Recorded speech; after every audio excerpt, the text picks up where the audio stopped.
саясатын аныктаган адамдар. Эмне биздин Новиковду ошол Новиков аныктайбы биздин саясатыбыз кандай болот экенин эманда. Экономика министри болуп турганда теменен чечпеген, ошол бизге азыр экономиканы үйрөтөбү эми. Ал эмес андан кийин Асрандиев темселеп калды келип. Ошондой болуп атпайбы? А экономикасы жок мамлекет ал эмне болгон мамлекет ал? Ал мамлекет эмес ал. Мен бир эле мисалды айттым. Башка койгон кадрларын айтпай эле коеюн, эмне максатта койгонун. Мына кадр коюп аткан кадрларың сенин ниетиңди билдирет. Жакшы ниети бар адам досун коёбу ишке. Жакшы бир нерсени оңдойм деген адам конъюнктуралык ходко барабы?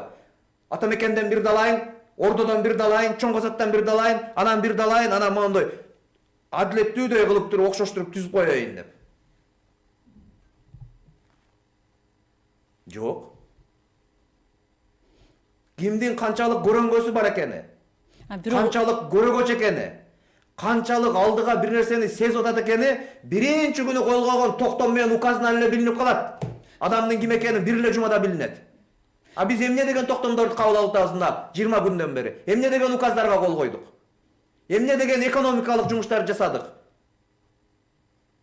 Бир саясатчылардын биздин арманыбыз, кайгыбыз. Бакиевдин дагы, Атамбаевдин дагы, Жээнбековдун дагы, Акаевдин дагы, азыр Садыр Жапаровдун дагы бир эле чоң проблемасы болуп атат. Эптеп эле бийликти бекемдеп калыш. Эптеп эле бийликти кармап калыш. Бактыбек мырза, ушул жерден сөзүңүздү бөлөйүн. Анда